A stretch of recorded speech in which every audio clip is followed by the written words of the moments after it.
FTP நேயர்களுக்கு வணக்கம். மாவட்ட வாரியாக அங்கே இருக்கும் பிரதான பிரச்சனைகளை நம்ம எடுத்து பேசிட்டு இருக்கோம். அந்த வகையில் இப்போது நேற்றுக்கு கன்னியாகுமரி மாவட்டத்தை பார்த்தோம்.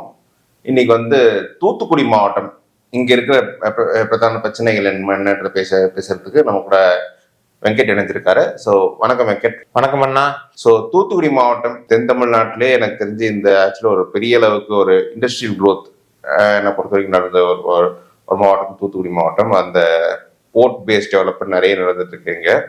ஸோ இங்க இருக்கக்கூடிய அடிப்படை பிரச்சனைகள் என்ன, பிளஸ் இந்த சோஷியல் ஈக்குவேஷன்ஸ் என்னன்றது நீங்க எக்ஸ்பிளைன் பண்ணுங்க. ஸோ தூத்துக்குடியும் பாத்தீங்கன்னா எனக்கு ரொம்ப மிகவும் பிடித்த மாவட்டம்.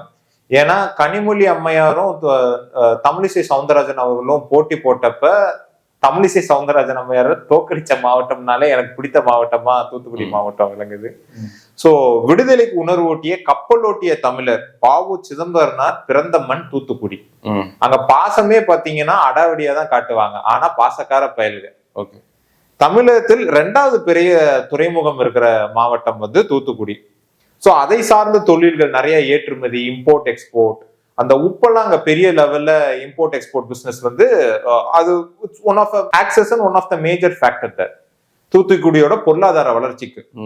சோ அணுமின் நிலையங்கள், அதுக்கப்புறம் விவசாயம், மீன் பிடித்தல், நம்ம பேசின மாதிரி உப்பு உற்பத்தி ஆகியவை மாவட்டத்துக்குள் பெரும்பாலான தொழில்களாக விளங்குகின்றன. மக்களின் வாழ்வாதாரமே இந்த தொழிலை நம்பிதான் அங்க இருக்குது.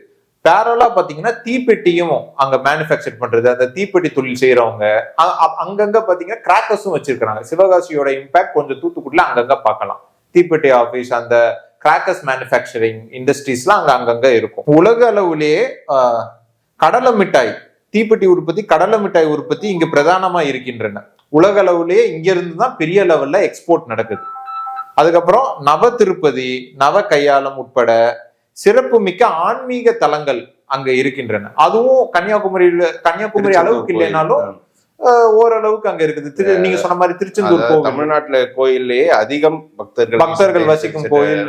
ஆமா, திருச்செந்தூர் கோயில் சிறப்பு மிக்க ஆன்மீக தலங்கள்லாம் அங்கதான் இருக்கின்றன. அதனாலே அதுவும் one of the driving factor for the districts economical growth. So அங்க இருக்கிற லெஜிஸ்லேட்டிவ் கான்ஸ்டிடுவன்சிஸ்லாம் பாத்தீங்கன்னா தூத்துக்குடி, கோவில்பட்டி, திருச்செந்தூர், ஸ்ரீவைகுண்டம், விளாத்திக்குளம், ஒட்டப்பிடாரம். இது ரொம்பவே இன்னும் ஒரு காஸ்ட் வைஸ் கொஞ்சம் ரொம்பவே போலரைஸ்டா இருக்கக்கூடிய ஒரு மாவட்டம். ஏன்னா இங்க தூத்துக்குடி வடக்கு பகுதிகளில் அரசியலாரமா இருக்கும், தெற்கு பகுதியில் அரசியலாரமா இருக்கும். இப்ப வடக்குல நாடார் பாப்புலேஷன் கம்மியா தான் இருக்கும். அங்க நாயக்கர்,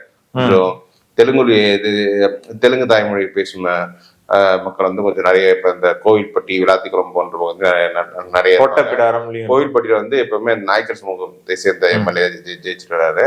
ஒட்டப்பிடாரம் நம்ம அந்த கொடியன்குளம் ரைட்ஸ் நடந்ததால தேவேந்திர குழலார் மக்களுக்கு சென்டிமெண்டலா இருக்கக்கூடிய ஒரு சீட்டு. அவங்களுக்கு சட்டமன்ற சீட்லயே அவங்க ஹோம் சீட்டா அவங்க கன்சிடர் பண்றது இந்த ஒட்டப்பிடாரம் தான். பார்லிமெண்ட் சீட்னா தென்காசி, அப்படிப்பட்ட சீட் ஒட்டப்பிடாரம். அப்புறம் நீங்க திருச்செந்தூர், ஸ்ரீவைகுண்டம்ல பார்த்தா நாடார் பாப்புலேஷன் கொஞ்சம் அதிகம் இருக்கும்.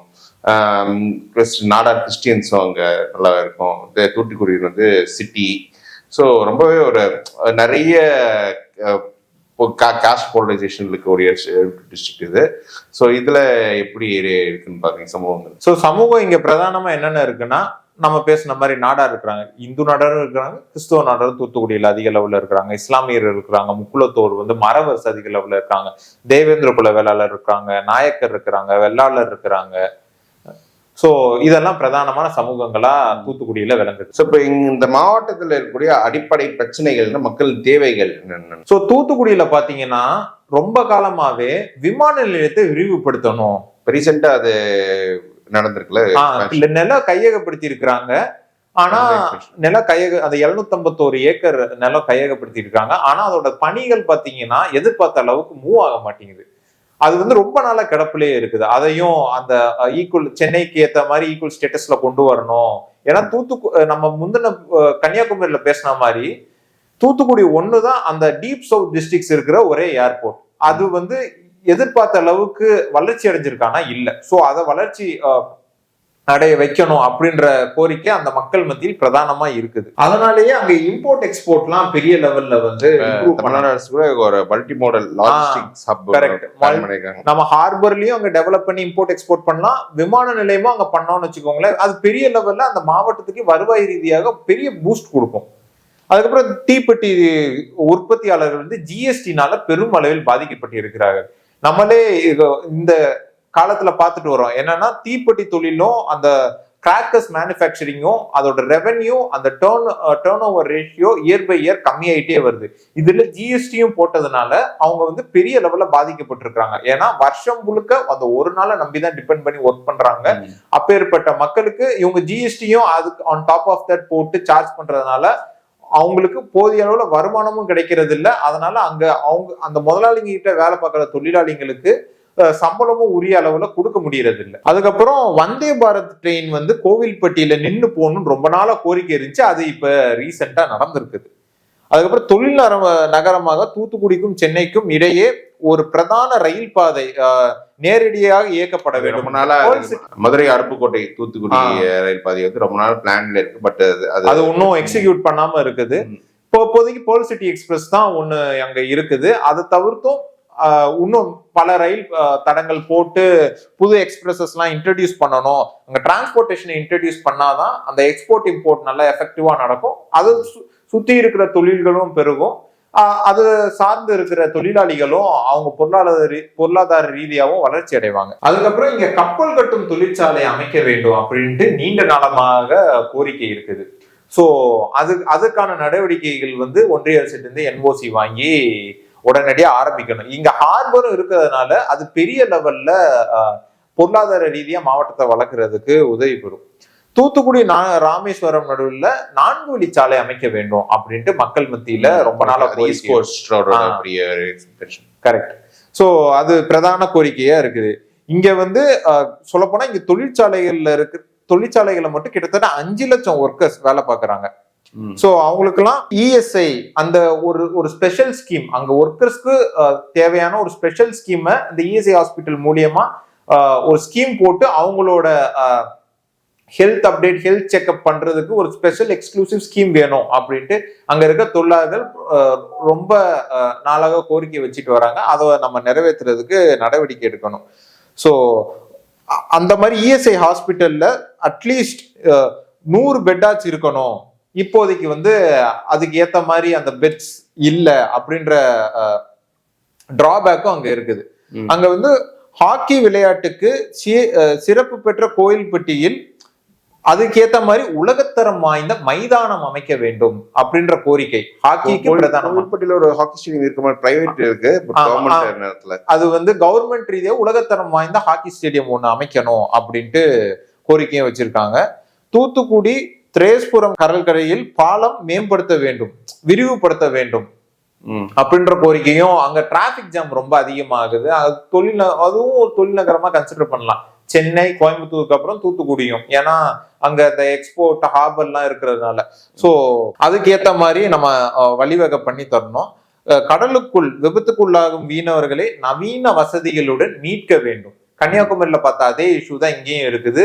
ஒரு எமர்ஜென்சி ஹெலிகாப்டர் அண்ட் அது ரிலேட்டடான ஃபெசிலிட்டிஸ் எல்லாமே நம்ம அரேஞ்ச் பண்ணி தரணும். அதுக்கப்புறம் உப்பு, பனை தொழில், தீப்பெட்டி தொழில் முன்னேற்றத்திற்கு எம்ப்ளாயிஸ்க்காக அந்த ஹாஸ்பிட்டல் ஷிப்மெண்ட், புவிசார் குறியீடு போன்ற நடவடிக்கைகளை மேற்கொள்ள வேண்டும். இங்க வந்து ஆன்மீக சரித்திரம் புகழ்பெற்ற இடங்கள் சுற்றுலா மையங்களாக உருவாக்கப்பட்டிருக்குது. அதை வந்து இன்னும் என்ஹான்ஸ் பண்ணணும். அதை அப்லிஃப்ட்மெண்ட் பண்றது வந்து இன்னும் அங்க இல்லை. அதனாலதான் அது இருந்தா கூட அந்த மூலியமா வர எக்கனாமிக்கல் குரோத் மூலியமா மாவட்டமும் வளர்ச்சி அடையும். அதுக்கப்புறம் விளாத்திக்குளம் தொகுதியில வந்து மிளகாய் விளைச்சல், மல்லி சாகுபடி அதிகம் நடைபெற்றிருக்கின்றன. அதனால மானாவாரி விவசாயத்தை ஊக்கப்படுத்த வேண்டும். அதோடு வத்தல், மல்லி சேமிப்பு கிடங்குகளை வந்து பெரிய லெவல்ல உருவாக்கணும் அப்படின்ட்டு விவசாயிகள் ரொம்ப நாளா கோரிக்கை வச்சுட்டு வராங்க. கொள்முதல் நிலையமும் அமைக்க வேண்டும். கிடங்குகளும் உருவாக்கணும், கொள்முதல் நிலையங்களும் அமைக்க வேணும். அப்படின்னா தான் அந்த பிசினஸ் விரிவடையும் அப்படின்ட்டு அங்க இது சார்ந்த வேலை பார்க்குற விவசாயிகள் வந்து கோரிக்கை நிறைய நாளா வச்சுக்கிட்டு வராங்க. விளாத்திக்குளத்துல அரசு மருத்துவமனையில அவசர கால சிகிச்சை வந்து இன்னும் இங்க இருக்கிற மாதிரி சென்னையில இருக்கிற மாதிரி ஃபெசிலிட்டிஸ் அங்க இல்ல. அங்க இருக்கிற சென்னையில இருக்கிறவங்களுக்கு அங்கேயே அந்த ஃபெசிலிட்டிஸ் என்ஹான்ஸ் பண்ணணும் அப்படின்ற கோரிக்கைகளும் ரொம்ப நாளா வச்சுட்டு வராங்க. அதுக்கப்புறம் தீப்பெட்டி உற்பத்திக்கான மூளை பொருட்களை விலை ஆண்டுக்கு 4 முதல் 5 வரை அதிகரிச்சுக்கிட்டே இருக்குது.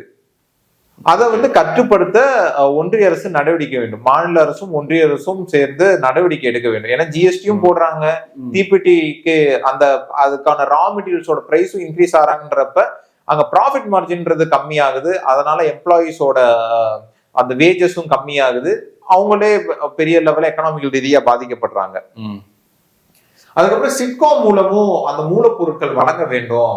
இது வந்து தனியார் மூலமாவே டிபெண்ட் ஆகி இருக்கிற மாதிரி இருக்குது. சிட்கோ மூலமா அதை கவர் பண்ண வேண்டும் அப்படின்ட்டு ரொம்ப நாளா அங்க இருக்கிற மக்கள் கோரிக்கை வச்சுட்டு வராங்க. தீப்பெட்டி தொழிலை மீண்டும் சிறு தொழில் பட்டியலில் சேர்க்க வேண்டும், அந்த MSMEல சேர்க்க வேண்டும். இது வந்து இப்ப அது இங்க இல்ல. புதிய புத்தூர் ரெடிமேட் ஆடை தொழிற்சாலையை நம்பி மட்டும் அங்க கிட்டத்தட்ட 10,000 ஒர்க்கர்ஸ் நேரடியாகவும் 50,000 ஒர்க்கர்ஸ் மறைமுகமாகவும் அந்த தொழிற்சாலையை நம்பி மட்டும் இருக்கிறாங்க. சோ ரெடிமேட் ஜவுளி பூங்கா ஒண்ணு அங்க அமைக்க வேண்டும் அப்படின்ற கோரிக்கையும் பிரதானமா பல நாட்களாக வைக்கப்பட்டு கொண்டிருக்கிறது. அதுக்கப்புறம் ஸ்ரீவைகுண்டத்தில் வாழைத்தார் சாகுபடி அதிகம் அங்க இருக்குது. அதுக்கு ஏத்த மாதிரி ஃபெசிலிட்டிஸ் அவங்க பண்ணி தந்தாங்கன்னா அந்த பிசினஸ் எக்ஸ்பேண்டும் பண்ணுவாங்க, எக்கனாமிக்கலாவும் மாவட்டம் growth அடையும். அது பதப்படுத்தும் நிலையமும் அமைக்க வேண்டும் அப்படின்ட்டு மக்கள் ரொம்ப நாளா கோரிக்கை வச்சுட்டு வராங்க. அதுக்கப்புறம் உடன்குடி மற்றும் சுற்றுவட்டார பகுதிகளில் பனை தொழில் அங்க ரொம்ப காலமா நடந்துகிட்டு இருக்குது. ஆனா அதுல இருந்து வர வருமானம் பாத்தீங்கன்னா எதிர்பார்த்த அளவுக்கு இல்லை. அதை நவீனப்படுத்த வேண்டும். இப்பெல்லாம் பாத்தீங்கன்னா பாம் ட்ரீஸ் வந்து கட் டவுன் பண்ணாங்கன்னா சட்டம் இருக்குது, அது கட் டவுன் பண்ணா அதுக்கான இம்ப்ளிகேஷன்ஸ் அந்த இது ஃபேஸ் பண்ணோம். ஆனா இன்னும் அங்க பாத்தீங்கன்னா அந்த பனை மரம் வெட்டும் பழக்கம் அங்க இன்னும் நடைமுறையில் தான் இருக்கிறது. சோ அதற்கு அரசாங்கம் வந்து உரிய நடவடிக்கை எடுத்து அந்த பனை மரத்தை வெட்டினா எந்த லெவல்ல கவர்மெண்ட் ஆக்ஷன் எடுப்போமோ அதை இன்னும் துரிதப்படுத்தி இன்னும் ஸ்ட்ரிக்டா கொண்டு வரணும். தூத்துக்குடியில பாத்தீங்கன்னா பிரதானமா மணல் கொள்ளை, கனிம வள கொள்ளைகள் பெரிய லெவல்ல நடக்குது. சோ அதனால அந்த ஆத்து தண்ணீர் தூத்துக்குடி சுற்று வட்டாரத்துல இருக்கிற நிலத்தடி நீர் வந்து மிகவும் கம்மியா போகுது. சோ மணல் கொள்ளையை தடுத்தாதான் நிலத்தடி நீர் ஓரளவுக்கு தேய்ச்சி வச்சுக்க முடியும். அது இல்லாதனால இப்ப அங்க இருக்கிற பேசிக் நீட்ஸ்க்கு அங்க தண்ணீர் இல்லாம மக்கள் வந்து ஒரு சில இடத்துல கஷ்டப்படுறாங்க. அதுக்கப்புறம் போக்குவரத்து நெரிசலை தடுக்க தூத்துக்குடியில் சுரங்கப்பாதை, மேம்பாலம், இந்த விவிடி சிக்னல் அங்க ஒண்ணு இருக்குது. அங்க வந்து பெரிய லெவல்ல போக்குவரத்து நெரிசல் ஆகுது. அங்க வந்து மேம்பாலம் அமைக்க வேண்டும்ட்டு மக்கள் ரொம்ப நாளா கோரிக்கை வச்சுட்டு வராங்க. அதுக்கப்புறம் பாத்தீங்கன்னா பனை வாழை ஆராய்ச்சி மையம் அமைக்க வேண்டும். அங்க வந்து பெரிய லெவல்ல சாகுபடி ஆகுறதுனால அதோட ஆராய்ச்சி மையம் அமைச்சா அதை சுத்தி இருக்கிற நிறுவனங்களும் தொழில்களும் பெருகும் அப்படின்ற நம்பிக்கை அந்த மக்களுக்கு இருக்குது. அதனால அவங்க ஆராய்ச்சி மையம் ஒன்று அமைக்க வேண்டும் சொல்றாங்க. முக்கியமா பாத்தீங்கன்னா கிள்ளிக்குளம் வேளாண் கல்லூரியில் அமைக்க வேண்டும் அப்படின்ட்டு கோரிக்கை வச்சிருக்காங்க. கீழஈரல், வெம்பூர், மடத்தூர் மாவட்ட ஆட்சியர் அலுவலகம் ஆகிய இடங்களில் மேம்பாலம் அமைக்க வேண்டும். ஏன்னா அங்க பெரிய லெவல்ல போக்குவரத்து நெரிசல் அதிகமா, சின்ன கன்ஜெஷன் அதிகமா இருக்கு, ஃபாஸ்ட் growth இருந்துட்டு இருக்கு. ஆமாண்ணா. சோ சர்வதேச பர்னிச்சர் பூங்கா அங்க அமைக்க வேண்டும். அதுக்கு ஏத்த மாதிரி அந்த வேலை வாய்ப்புகளும் பெருகும், பொருளாதார ரீதியாகவும் பெருகும் அப்படின்ட்டு அந்த மக்கள் கோரிக்கை வச்சிருக்கிறாங்க. அங்க சொல்லப்போனா அதுக்கான ஆரம்ப கட்ட பணிகள் ஆரம்பிச்சிருச்சு. ஆனா அது மந்த கதியில நடந்துட்டு இருக்கிறது தான் பிரதான குற்றச்சாட்டு. மீளவிட்டான் பகுதியில் மினி டைடல் பார்க் அமைக்க வேண்டும். எல்லா ஐடி கம்பெனிஸ் பாத்தீங்கன்னா இப்ப பிரிடாமினண்டா சென்னையில தான் இருக்குது. இதையும் தாண்டி இந்த மாதிரி பகுதிகள் மதுரை, தூத்துக்குடி, டீப் சவுத்லயும் கொஞ்சம் கான்சென்ட்ரேட் பண்ணி இப்பதான் அமைக்க ஆரம்பிச்சிருக்கிறாங்க. அதை அமைக்க வேண்டும் அப்படின்ற கோரிக்கையும் அங்க எழுந்திருக்குது. இதெல்லாம் விரைவாக செயல்படுத்த வேண்டும். நல்லூர்ல பாத்தீங்கன்னா தொழில் பொருள் கல அருங்காட்சியகம் அமைக்க வேண்டும். அதுக்கப்புறம் கேந்திரிய வித்யாலய பள்ளிகள் கொண்டு வர வேண்டும். அதுக்கப்புறம் இங்க வந்து கண்டெய்னர் ஏற்றுமதி இறக்குமதிக்கான முனையம் அமைக்க வேண்டும். ஸோ இதெல்லாம் தான் தூத்துக்குடியில இருக்க பிரதான பிரச்சனைகள். மக்கள் வந்து அவங்கவுங்க கான்ஸ்டிடுவன்சில நிக்கிற வேட்பாளர்கள் கிட்ட இந்த பிரச்சனைகள்லாம் அட்ரஸ் பண்ணுவாங்களா அப்படின்னு கேட்டுட்டு ஓட்டளிக்குமாறு நான் தங்கள் வாயிலாக கேட்டுக்கொள்கிறேன். இவ்வளவு தூரம் நினைச்சு தூத்துக்குடி மாவட்டத்தில் இருக்கக்கூடிய மக்கள் பிரச்சனைகளை பத்தி தெளிவா லிஸ்ட் பண்ணியிருந்தீங்க. வேற ஒரு மாவட்டத்தை பத்தி மீண்டும் நம்ம டிஸ்கஸ் பண்ணோம். இணைஞ்சது ரொம்ப ரொம்ப நன்றி. நன்றிண்ணா.